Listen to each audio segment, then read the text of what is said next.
Friends, आज हम पढ़ेंगे राजस्थान माध्यमिक शिक्षा बोर्ड कक्षा 10वीं की गणित की बुक। और शुरुआत करते हैं पहले चैप्टर से। तो पहला चैप्टर है वैदिक गणित, यानी कि वैदिक गणित ही है हमारा पहला चैप्टर। चैप्टर फर्स्ट, वैदिक गणित। ओके, शुरुआत करते हैं। तो वैदिक गणित का संशोधक और प्रणेता किसे माना जाता है, यानी कि वेदों की गणित है ये, वेदों में इसका उल्लेख है, तो इसके संशोधक और प्रणेता माने जाते हैं पुरी के जो शंकराचार्य हैं। पुरी के जो हैं, पुरी जो उड़ीसा में है, स्वामी भारती कृष्ण तीर्थ, ये वैदिक गणित के संशोधक और प्रणेता माने जाते हैं। अब वैदिक गणित में बात करें तो वैदिक गणित में 16 सूत्र व 13 उपसूत्र होते हैं और इनका उल्लेख अथर्ववेद में है। तो ये जानकारी भी अच्छी है कि इनका उल्लेख अथर्ववेद में है। ठीक है, तो आज हम शुरुआत करेंगे फर्स्ट टॉपिक से। इसका बेसिक कॉन्सेप्ट पढ़ेंगे आज हम। तो पहला है आधार। आधार क्या है, अब देखते जाइए, धीरे धीरे सब समझ में आ जाएगा। तो आधार है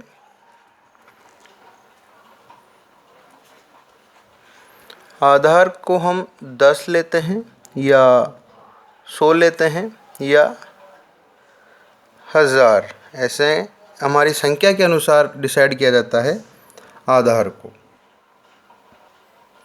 यानी कि 10, 1000 या 100, इसमें ही आधार होता है।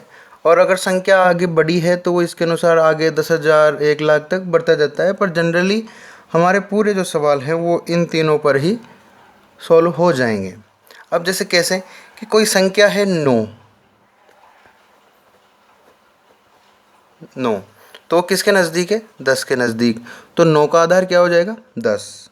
अगर कोई संख्या है 12, तो वो किसके नज़दीक है, 10 के, तो उसका आधार क्या हो जाएगा, 10। ऐसे अगर संख्या 101 है, 112 है, 98 है, तो इनका आधार क्या हो जाएगा, 100।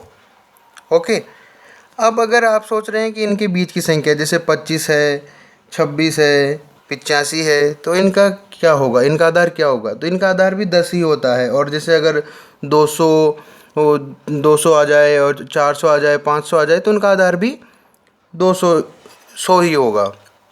क्यों, उसके हम आगे चर्चा करेंगे। उससे पहले आधार के बारे में एक चीज़ और जान लेते हैं कि आधार को हम 10 की घात के रूप में भी लिख सकते हैं।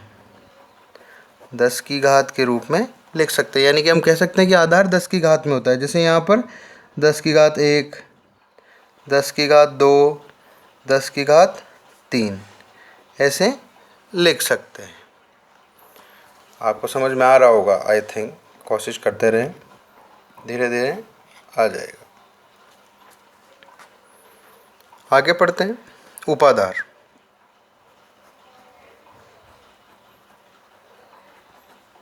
उपाधार, अब उपाधार की बात करें तो अभी मैंने कहा था कि जो अगर जैसे कि अगर 9 से 12, 15 है तो उनका आधार 10 हो जाएगा, परंतु अगर 25 है तो उनका क्या करेंगे। तो यहाँ पर यह है कि आधार को किसी पूर्ण संख्या से गुणा करने पर हमें उपाधार प्राप्त होता है। और यहाँ पर ये ध्यान रखें कि जिस संख्या से हम गुणा करते हैं वो कहलाती है हमारे उपाधार अंक। क्या कहलाती है, उपाधार अंक। जैसे मैं कहूँ आपको, एक से एग्जाम्पल लेते हैं कि 28। अब 28 का आधार क्या होगा, तो 28 का आधार तो हो जाएगा 10, और उपाधार की क्या बात करें तो उपाधार की बात करते हैं तो इस 28 के नज़दीक जाने के लिए 10 को किससे गुणा करना पड़ेगा, 3 से गुणा करना पड़ेगा। तो यानी क्या आता है 30। तो ये 30 क्या है, इसका 28 का उपाधार है। ओके, और जो 3 गुणा किया है ये 3 कहलाता है उपाधार अंक। क्या कहलाता है, उपाधार अंक कहलाता है। आगे देखते हैं, अगला है विचलन। विचलन, और विचलन क्या है, तो विचलन का सामान्य सा सूत्र है कि संख्या माइनस आधार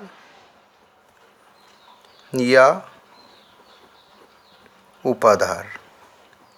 यानी कि कोई भी संख्या दी जाएगी और आपसे पूछेगी इसका विचलन क्या है, तो उसमें से उसका अगर आधार लिया जा सकता है तो आधार घटा दें, अगर उसका आधार के नज़दीक नहीं है वो तो उसका उपाधार घटाया जाता है वो। जैसे मैं आपको बता दूं कि अगर कोई संख्या है 8 और आपसे पूछे कि इसका विचलन निकालिए, तो इस 8 का विचलन क्या होगा, तो सबसे पहले इसका आधार देखते हैं। तो इसका आधार होगा 10, तो इसका विचलन निकालने के लिए संख्या माइनस आधार, क्या बचा, माइनस का 2। एक एग्जाम्पल और लेते हैं, अगर कोई संख्या है 102 तो इसका आधार क्या होता है 100, तो इसमें से 100 घटा दें, इसमें क्या मिलेगा, मिल गया है हमें विचलन। ध्यान रखना है आपको। अब यहाँ पर आपने देखा होगा कि यहाँ तो प्लस का है, यहाँ माइनस का आया है, तो एक नोट लगा लेते हैं, थोड़ी ध्यान रह जाएगी हमें। नोट, 2 नोट हैं हमारे पास, छुट्टे पैसे तो नहीं है, 2 नोट हैं कि विचलन जो है वो धनात्मक तथा ऋणात्मक हो सकता है। ठीक है, और दूसरा नोट है कि आधार में जितने शून्य हों विचलन में उतने ही अंक होंगे। ठीक है, जभी तो मैंने किया है यहाँ पर 102 में से अगर 100 घटाते हैं तो 2 बचते हैं, परंतु हमारे आधार में 2 जीरो है, इसलिए मैंने 0 और 2 लिखा है। ठीक है, आपको याद रखना है। और यहाँ पर तो एक ही जीरो था इसलिए मैंने केवल सिंगल 2 लिखा है। आगे पढ़ते हैं तो पूर्व अंक या पूर्व संख्या। अब देखते हैं, अगर कोई संख्या दी जाती है जैसे 784 दे दिया और उसने पूछा कि 4 का पूर्व अंक क्या है, तो 4 के जस्ट पहले वाला, जो भी संख्या का पूछता है, जो भी अंक का पूछता है, उसके जस्ट पहले वाला ही उसका पूर्व अंक होता है। जैसे यहाँ पर 4 के इस साइड पे क्या है 8, तो 4 का पूर्व अंक, 4 का पूर्व अंक हो जाएगा 8। ठीक है, 4 का पूर्व अंक 8 हो जाएगा। समझ में आ रहा होगा। अगर यहाँ पर 8 का पूछ ले तो वो होगा 7 इस संख्या के अनुसार। अंक की क्या बात कर रहा हूँ। अगर संख्या है तो संख्या कैसे निकालेंगे कि अगर हमारे पास जैसे कोई 2 संख्या गुणा में दे रखी है, जैसे 25 गुणा 26, 25 गुणा 26, तो 26 के अगर पूछे आपसे कि 26 की जो पूर्व संख्या है वो क्या है, तो 26 की इस तरफ क्या है, दाईं ओर की तरफ, तो वो है 25। तो 26 की पूर्व संख्या, तो 26 की पूर्व संख्या हो जाएगी 25। ध्यान रखना है आपको। अंक के लिए दाईं ओर की तरफ का पहला जस्ट अंक किसी भी संख्या के वो उसका पूर्व अंक होता है, और संख्या में भी उसकी जस्ट दाईं ओर का जो भी संख्या है वो उसकी पूर्व संख्या होती है। आगे पढ़ते हैं, तो अगला टॉपिक है हमारा परम मित्र अंक। परम मित्र अंक, कहीं से पूर्वक अंक भी कहते हैं। पूरक अंक यानी कि 2 अंक मिलकर पूरा होते हैं, इसलिए इसे पूरक अंक भी कहते हैं।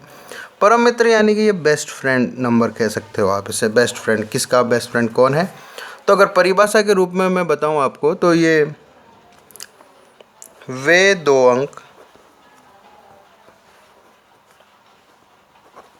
जिनका योग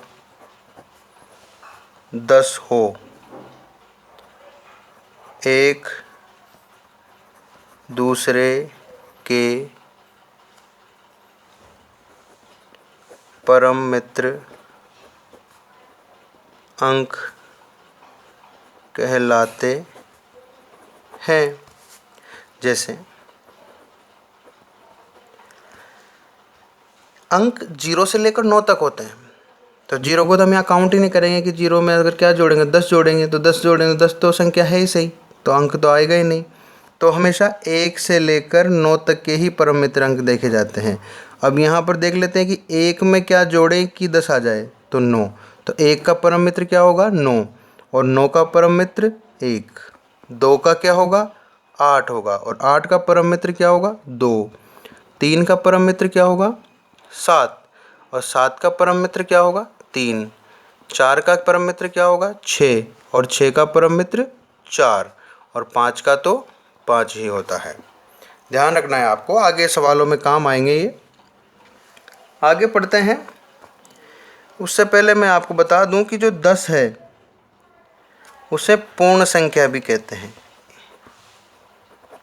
पूर्ण संख्या। और 9 को परम अंक कहते हैं। परम अंक यानी कि सबसे बड़ा अंक। देखने पर भी पता चल रहा है कि सबसे बड़ा अंक क्या है अगर अंक की बात करें, क्योंकि अंक तो 0 1 2 3 4 5 6 7 8 9 तक होते हैं। 10 तो संख्या में कन्वर्ट हो जाता है, इसलिए 9 सबसे बड़ा अंक माना जाता है। आगे पढ़े तो आगे जो है अब हम पढ़ेंगे निखिलम अंक के बारे में या चरम अंकों के बारे में।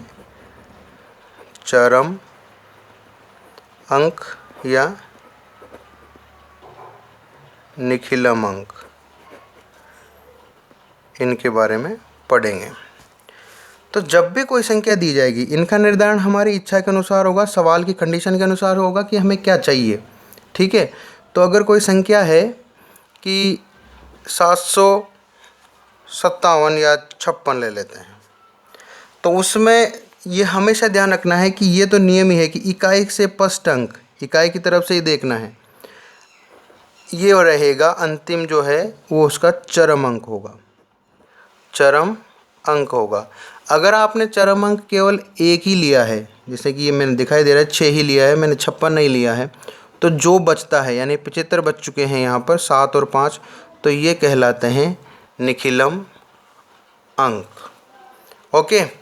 और यदि आपने अगर फर्स्ट के 2 अंक यानी इकाई की ओर से 2 अंकों को चरम अंक के रूप में लिया है, चरम अंक के रूप में लिया है,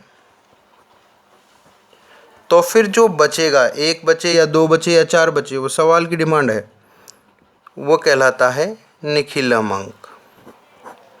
ठीक है, निखिलम अंक 1 भी हो सकता है, 2 भी हो सकता है, चरम अंक भी 1 या 2 3 जो भी हो सकता है, पर चरम अंक इकाई की ओर से डिसाइड होगा और फिर जो बचेगा वो निखिलम अंक होगा। आगे पढ़ते हैं। अगला है एकाधिक। अगला है एकाधिक। तो एकाधिक क्या है? एकाधिक,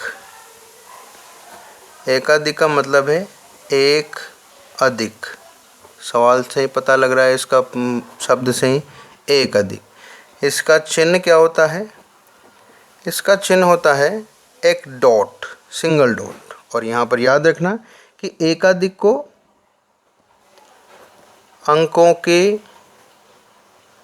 ऊपर लगाया जाता है और उनका मान 1 अधिक हो जाता है। जैसे यहाँ कहें कि 5 का एकाधिक करो, तो आपको कुछ नहीं करना है, 5 के ऊपर एक बिंदी लगा दो डॉट, और ये हो जाएगा 6। ठीक है। और इसी से रिलेटेड है एकाधिकेन पूर्वेण। एकाधिकेन पूर्वेण, तो इसका अर्थ देखें तो एक अधिक करना है पूर्व के पद पर या अंक पर। कैसे कि अगर यहाँ पर हमारे पास एक संख्या है 125, एग्जाम्पल से समझते हैं कि आपसे यूँ कहे कि 5 का एकाधिकेन पूर्वेण करो। एकाधिकेन पूर्वेण यानी 5 के पूर्व के पद पर एक अधिक। तभी मैंने बताया है कि पूर्व का पद क्या है, 5 के जस्ट दाहिनी ओर का। तो 5 के जस्ट दाहिनी ओर क्या है, 2। तो यहाँ पर 2 के ऊपर एक अधिक का चिन्ह लग जाएगा और अब संख्या हो जाएगी 2, यानी कि अब एक अधिक लगते हैं 3 हो गई है, और ये 5, यानी कि अब क्या हो गया 135। तो इस प्रकार एकाधिक ज्ञात किया जाता है। ये 2 का भी एकाधिकेन पूर्वेण किया जा सकता है। अब 2 का एकाधिकेन पूर्वेण यानी कि 1 के ऊपर एकाधिक लगेगा और संख्या हो जाएगी 325। आगे पढ़ते हैं। अब आता है एक न्यून। अब आता है एक न्यून। तो एक न्यून के बारे में देखते हैं।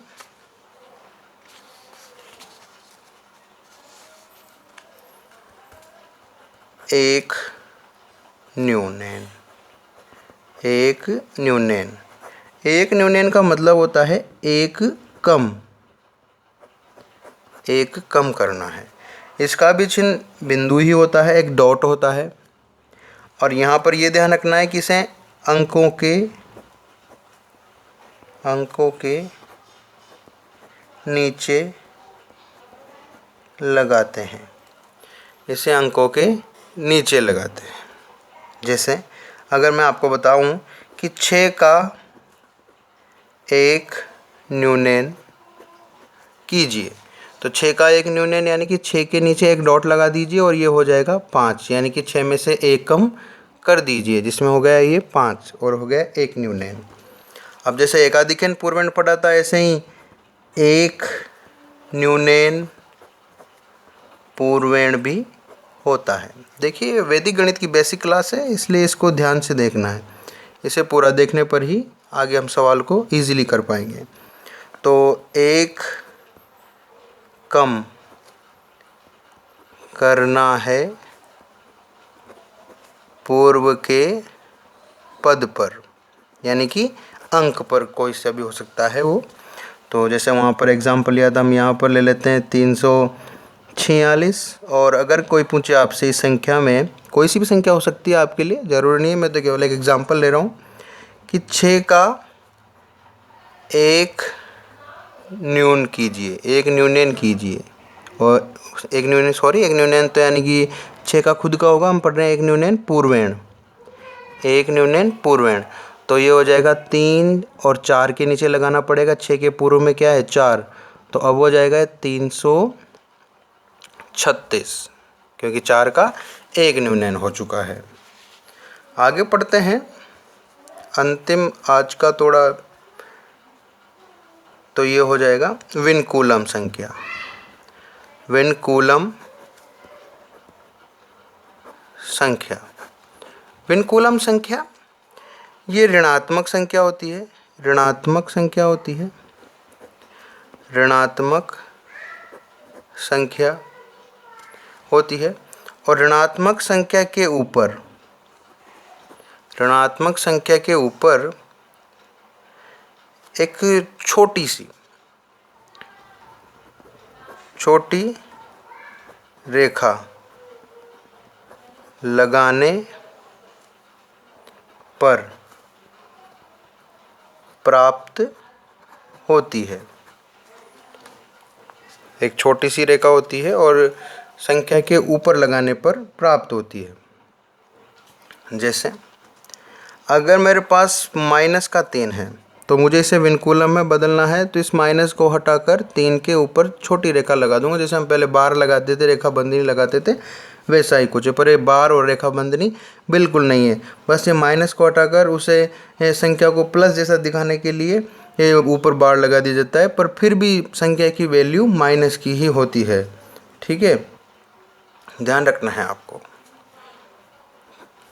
याद रखना है। अब आगे पढ़ते हैं। हमारे चैप्टर जैसा एक सवाल है, एग्जाम्पल के तौर पे समझेंगे, चैप्टर बाद में करेंगे। शून्यांत या एकाधिकेन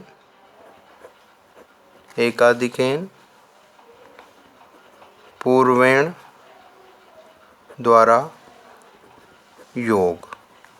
अब योग तो कोई सा भी मान ले लेते हैं हम यहाँ पर, तो 52, 29 और 28 इनको जोड़ते हैं। पहले छोटी संख्या को जोड़ते हैं, आप इसमें सीख जाएंगे।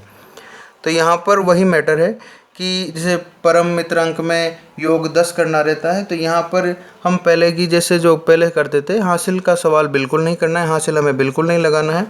जैसे ही हमारा योग 2 संख्याओं का मिल जाए, हमें तुरंत एकाधिकेन वाला मेथड अप्लाई कर देना है हर बार। ठीक है, जैसे मैं यहाँ पर देखो 2 और 9 जुड़ते हैं तो कितने होते हैं, 11। अब जैसे 2 अंकों की संख्या आ गई तो मुझे कुछ नहीं करना है। जैसे 11 है तो इकाई की तरफ का अंक यहाँ रह जाएगा, और जो 1 है वो 9 के पूर्व पद में एकाधिक जुड़ जाएगा। तो 9 के पूर्व में क्या है, 2, तो इस पर 2 अधिक लग गया, और यहाँ पर 2 अधिक यानी कि 2 के ऊपर एकाधिक लगा दिया है, और 9 के पास क्या बचा है, 1। अब 1 और आगे के नीचे क्या है, 8, तो 1 और 8 कितने होते हैं, 9।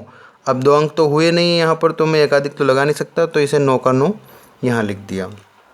अब फिर करते हैं। अब 2 हो चुका है 3, तो 3 और 5 8 हो गए।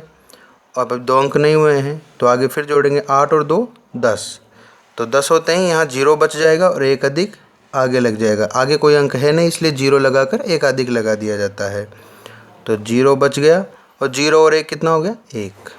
ठीक है, आगे एग्जाम्पल और पढ़ लेते हैं। 6, 7, 8, 2, 4, 9, 7 और 2 9 हो गए, और 9 और 9 18 हो गए। तो 18 का यहाँ क्या बचेगा, 8, 18 का 8, और यहाँ एक अधिक लग जाएगा 4 के ऊपर, तो 8 के नीचे तो कोई संख्या है ही नहीं, तो यहाँ पर तो 8 का 8 बचेगा। आगे बात करें ऊपर जोड़े शुरू से, तो 6 और 8 14 होते हैं, तो 2 अंक हो गए यहाँ पर, तो यहाँ 4 बच जाएंगे और एक अधिक इधर लग जाएगा, तो 4, और अब 4 ये नीचे वाला 4 क्या बन चुका है, 5 बन चुका है, तो 4 और 5 कितने होते हैं, 9, और यहाँ पर 0 और एक अधिक तो 1 हो ही गया। समझ में आ ही गया होगा आपको। आगे पढ़ते हैं। वैसे ये कक्षा 9वीं में भी था, बिल्कुल सेम एज इट इज़, तो आपको ज़्यादा दिक्कत नहीं होगी। आगे पढ़ते हैं। एक न्यूनेन पूर्वेण द्वारा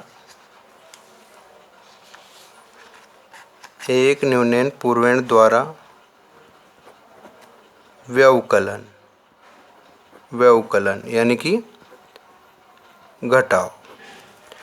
अब बात करते हैं सादा घटाव की। तो जैसे हम पहले घटाते थे कि अगर कोई संख्या है ऊपर बड़ी है नीचे छोटी है तो वो इजीली घट जाती है। जैसे 6 में से यहाँ पर 3 घटाए तो 3 बच गए, और इसमें से घटाए तो 5 बच गए, और यहाँ पर 5 बच गए। कोई हासिल का यूज़ नहीं है। तो यहाँ भी अगर ऐसा सवाल आता है तो वो ऐसे ही करना है। परंतु वही बात, जैसे मैंने यहाँ पर एकाधिक वाले में हासिल का उपयोग नहीं लिया था, तो यहाँ पर भी हम हासिल उधार बिल्कुल नहीं लेंगे। उसके लिए हमें वैदिक गणित का ही यूज़ करना है। जैसे कोई संख्या है, ये हो गई, और 4, 8, 5 यहाँ पर एक घटाना है, तो 2 में से 5 नहीं घटते, तो ये परम मित्र से घटता है। मैंने परम मित्र अंक पहले इसलिए ही बताया है। तो यहाँ पर नहीं घट रहा है तो परम मित्र का यूज़ लेना है। तो परम मित्र 5 का परम मित्र अंक क्या होता है, 5 का परम मित्र अंक 5 होता है, और 5 को इस 2 में जोड़ दें, 5 को इस 2 में जोड़ दें तो क्या होगा, 7। अब परम मित्र का यूज़ लिया है तो हम एक न्यून पढ़ रहे हैं, तो हमें ऊपर वाली रो में पूर्व का पद, इस पहली रो के पूर्व का पद तो क्या है, 3, इसके नीचे एक न्यून लगाना पड़ेगा। अब आगे पढ़ते हैं। तो अब 3 क्या हो चुका है, 2 हो चुका है, तो 2 में से 8 तो घटते नहीं है, इसलिए 8 का परम मित्र अंक 2 होता है। अब 2 को इस 2 में जोड़ देंगे तो यहाँ क्या होगा 4। फिर परम मित्र का यूज़ लिया है हमने तो 7 के नीचे 1 न्यून लगाना पड़ेगा। अब 7 नहीं रहा है, वो 6 हो चुका है, तो 6 में से 4 घटाएंगे तो बचते हैं 2। हमेशा यहाँ वाला अंक जो है हमेशा 7 से या इस ऊपर वाले अंक से छोटा ही होगा, नहीं तो सवाल सत्यापित नहीं होगा, हमेशा बड़ा ही आएगा। आगे पढ़ते हैं कि जैसे एक एग्जांपल और पढ़ा देता हूँ मैं आपको कि 2 8 3 कोई ले लेते हैं। अब यहाँ पर देखो ये तो नॉर्मल घट रहा है, यहाँ पर 6 में से 3 इजीली घट जाता है तो ये घटा दिया। अब मैं इधर 1 न्यून बिल्कुल नहीं लगाऊंगा, क्योंकि 1 न्यून तभी लगाते हैं जब हम उसके पहले 1 न्यून का परम मित्र का उपयोग किया हो। तो अब 8 के ऊपर जो 5 है वहाँ पर हम 1 न्यून नहीं लगाएंगे, क्योंकि हमने 6 में से 3 घटाने में परम मित्र का उपयोग नहीं लिया है। देखो 5 में से अब 8 घटते नहीं है, अब इस जगह परम मित्र यूज़ लेंगे तो 8 का परम मित्र 2 होता है। 8 का परम मित्र 2 होता है तो 2 को 5 में जोड़ेंगे तो 7 हो गए। अब परम मित्र यूज़ लेते हैं, हमें 7 के नीचे क्या लगाना पड़ेगा 1 न्यून, और 7 क्या हो चुका है अब 6 हो चुका है। 6 में से 2 घटाएंगे तो 4 और हमारा सवाल कंप्लीट। ठीक है, अब घटाओ के सवाल को ही एक और तरीका है उससे समझ लेते हैं। यहाँ पर समझा देता हूँ मैं, जगह की कमी तो नहीं है पर जगह है तो पढ़ लेते हैं। तो ये है एक अधिक यानी कि एकाधिकेन, एकाधिकेन पूर्वेण द्वारा घटाओ यानी कि व्यवकलन, एकाधिकेन पूर्वेण द्वारा घटाओ। तो देखते हैं, कोई सवाल लेते हैं। 8 3 4 5 ले लिया और एक इधर नीचे संख्या लिख लेते हैं हम कोई सी भी, तो 7 6 5 और 2 घटाते हैं। एकाधिक से घटाना है तो यहाँ पर मैं फिर बता रहा हूँ, एक न्यून में ऊपर वाली संख्याओं के न्यून किए जाते हैं, एक न्यून में ऊपर वाली संख्याओं के पूर्व पदों पर न्यून किए जाते हैं। और यहाँ एकाधिक में आपको ध्यान रखना है कि जैसे अब यहाँ 5 में से 7 नहीं घट रहे हैं तो 7 का परम मित्र अंक होता है 3। अब 3 को हम 5 में जोड़ेंगे तो हो जाएंगे 8। अब हमें एकाधिक का चिन्ह लगाना है तो वो 4 के नीचे नहीं लगेगा, वो लगेगा 7 का पूर्व पद और 6 के ऊपर लगेगा ये। अब 6 हो चुका है 7, तो 4 में से 7 घटते नहीं हैं तो फिर हमें एकाधिक का चिन्ह तो आगे लगाना ही पड़ेगा, पर 7 का परम मित्र अंक देखना पड़ेगा। तो 7 का परम मित्र अंक होता है 3 और 3 और 4 कितने होते हैं 7। परम मित्र यूज़ लिया है तो आगे एकाधिक लगाना पड़ेगा, तो 5 के ऊपर भी एकाधिक लगा दिया। 5 हो चुका है 6, तो 6 का परम मित्र अंक कितना होता है 4। तो 4 और 3 कितने हो गए 7, बहुत आ रहा है अनजाने में ही लिया है एग्जाम्पल, फिर भी 7 आ रहा है। 6 का परम मित्र अंक 4 होता है और 4 को 3 में जोड़ा तो 7 आया। अब यहाँ फिर परम मित्र यूज़ लिया है तो हमें 2 के ऊपर भी एकाधिक लगाना पड़ेगा, तो 2 अब हो चुका है 3 और 8 में से 3 घटाएंगे तो 5। तो इस प्रकार एकाधिक का सवाल किया जाता है। आई होप आपको समझ में आ गया होगा। ठीक है, अब आगे पढ़ते हैं, गुणा के सवाल पढ़ेंगे। अब यहाँ से आपको थोड़ा ध्यान रखना है।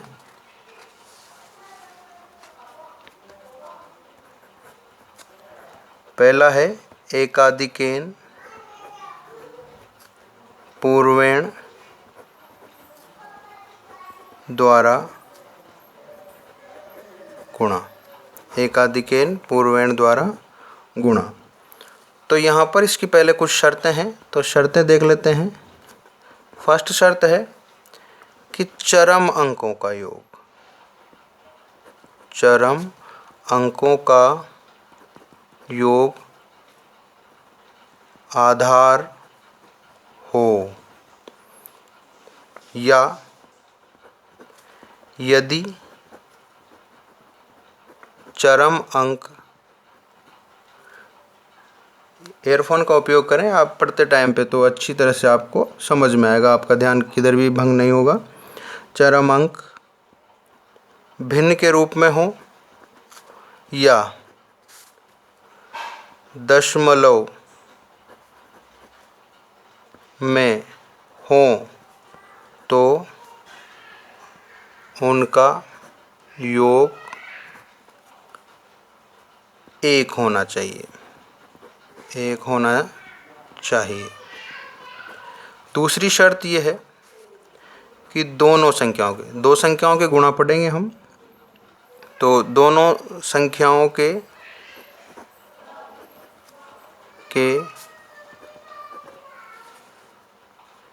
निखिलम अंक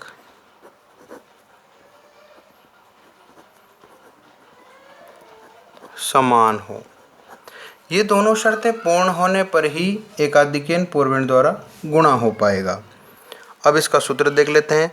तो इसके दो पक्ष होते हैं, बायां पक्ष और दायां पक्ष। इस पक्ष का सूत्र, बायां पक्ष का सूत्र होता है निखिलम अंक इंटू, अभी आपको सब समझ में आ जाएगा, एक एग्जाम्पल पढ़ेंगे जिसमें निखिलम अंक इंटू निखिलम अंक प्लस 1, और इधर है चरम अंकों का गुणा। एक एग्जाम्पल लेते हैं आपके लिए, जैसे कोई संख्या है 14 गुणा 16, ठीक है, 14 गुणा 16।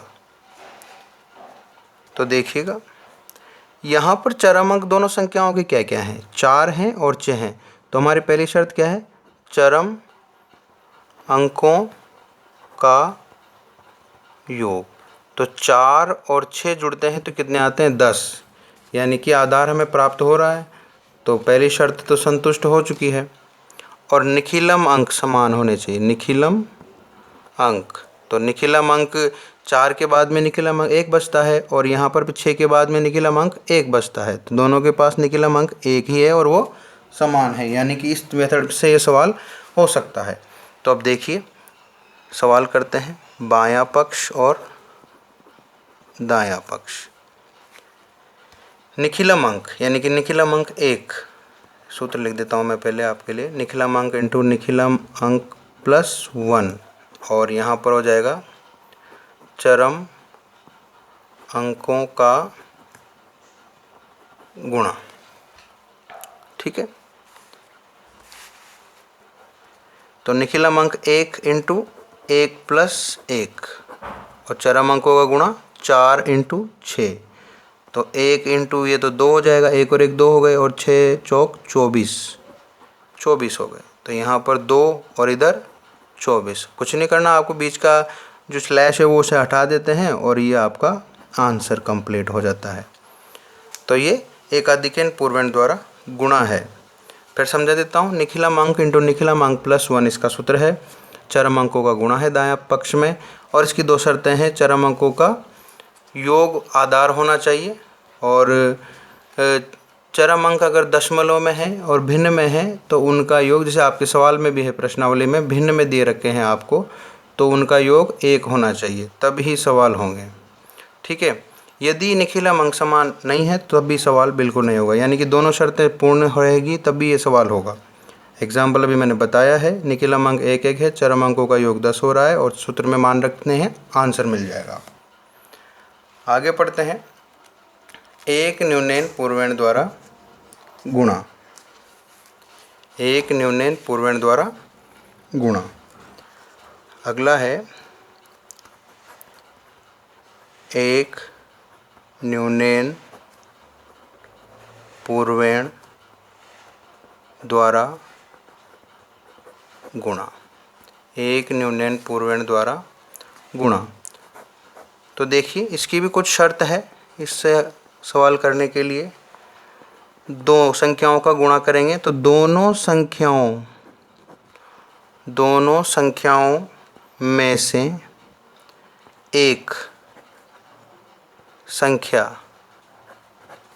9 अंक वाली हो, जैसे अगर दो संख्या गुणा हो रही है तो जैसे 17 इंटू 99, 17 इंटू 9, ये ध्यान रखना है। अब बस इतना सही ध्यान रखना है इसमें। इसका सूत्र देख लेते हैं। इसके दो पक्ष होते हैं, वही बायां पक्ष या दायां पक्ष या वाम पक्ष भी कह सकते हैं। आपको मैं बता देता हूँ, वाम पक्ष या दक्षिण पक्ष भी कह सकते हैं इसे, वाम पक्ष या दक्षिण पक्ष भी कह सकते हैं। अब इनके सूत्र देख लेते हैं।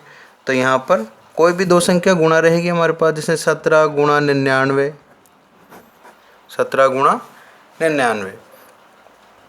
तो ये एक पहली संख्या है और ये दूसरी संख्या है। तो इसका सूत्र हो जाएगा पहली संख्या -1, और इसका पूरा सोल्व होने के बाद ही दक्षिण पक्ष में आना है आपको। तो दक्षिण पक्ष में हो जाएगा, दक्षिण पक्ष में हो जाएगा वाम पक्ष का जो आंसर आया है उसे दूसरी संख्या में से घटाना है। दूसरी संख्या माइनस वाम पक्ष, दूसरी संख्या माइनस वाम पक्ष। एग्जाम्पल मैं बता देता हूँ आपको, ये रहा। तो अगर बात करें पहली संख्या तो 17 - 1 और क्या बचेगा 16। दूसरी संख्या हमारे पास 99 है, इसमें से वाम पक्ष यानी वाम पक्ष का आंसर क्या है 16, इसे घटाना है। तो 99 में से 16 घटाएंगे तो 3 और ये बच जाएगा 8। दोनों ओर तक के स्लैश को हटा देंगे तो 16, 8 और 3, ये इसका आंसर कंप्लीट है। इसी सूत्र को अन्य रूप में भी लिख सकते हैं कि यहाँ पर मैं आपको बता दूँ कि जो 9 वाली संख्या है, 9 वाली संख्या जो है उसे गुणक कहा जाता है, और बिना 9 वाली को गुणने कहा जाता है। तो ये सूत्र का अन्य रूप हो जाता है कि गुण्य -1 और स्लैश हो जाता है गुणक माइनस वाम पक्ष। जैसा आपको अच्छा लगे आप लिख सकते हो, ठीक है। अब इस सवाल के कुछ कंडीशन है, मैं बता देता हूँ आपको। जैसे कि एक ही एग्जांपल लेता हूँ मैं, 71 गुणा 99। एक है 71 गुणा 999 यानी कि इससे ज़्यादा निकल जाता है, और एक है 71 गुणा 9, ठीक है। इन तीनों को सॉल्व करते हैं, आपको ये सवाल पूरी तरह समझ में आ जाएगा, आपको किताब बहुत इजी लगेगी। तो जैसा कि सूत्र मैं यहाँ दोबारा नहीं लिखूँगा, बार बार यहाँ इसी पेज पे सूत्र लिखा हो। तो पहली संख्या -1, तो ये बच गया 72। 99 माइनस 72 करेंगे तो यहाँ पर हो जाएगा 7, और यहाँ बच जाएगा, नहीं सॉरी, यहाँ पर 71 में से 1 घटाएंगे तो यहाँ पर 0 बचेगा, और यहाँ पर 99 में से 70 घटाएंगे तो यहाँ पर 9 बचेगा, और ये बचेगा 2। तो अब कुछ है नहीं, तो इनको हटा दो इस डंडे को बीच में से, यानी कि स्लैश को बीच में से हटा देते हैं, और ये बच जाएगा आंसर। आगे बात करें तो अगले पक्ष में भी ऐसे ही करना है। तो ये बच गया 70, और यहाँ पर 99 में से 70 घटाएंगे तो ये बच जाएगा 929। फिर भी कुछ नहीं करना है, आपको बस बीच का स्लैश हटाना है और आंसर है। ध्यान थोड़ा इसमें रखना है, यहाँ पर थोड़ा ध्यान रखना है कि जैसे अगर हम 71 में से 1 घटाते हैं तो यहाँ पर बचता है 70, फिर 9 में से 70 नहीं घटता है, तो ऐसी पोजीशन में क्या होगा। तो आपको कुछ नहीं करना है, इस पोजीशन में बीच का स्लैश हटा दें, यानी कि 70 और ये पूरा का पूरा पद यहाँ जुड़ जाता है और ये घट जाता है इसमें से। तो आपका आंसर हो जाता है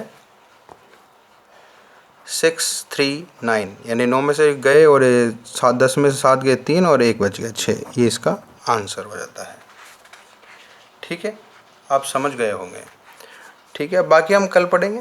कल हम पढ़ेंगे निखिलम गुणा पढ़ेंगे, 2 संख्याओं का 3 संख्याओं का निखिलम गुणा पढ़ेंगे एग्जाम्पल सहित। आपको बिल्कुल समझ में आएगा। आप इनकी मदद से प्रश्नावली 1.1 को करने की कोशिश करें, आपको ज़रूर आएगी, कंफर्म है।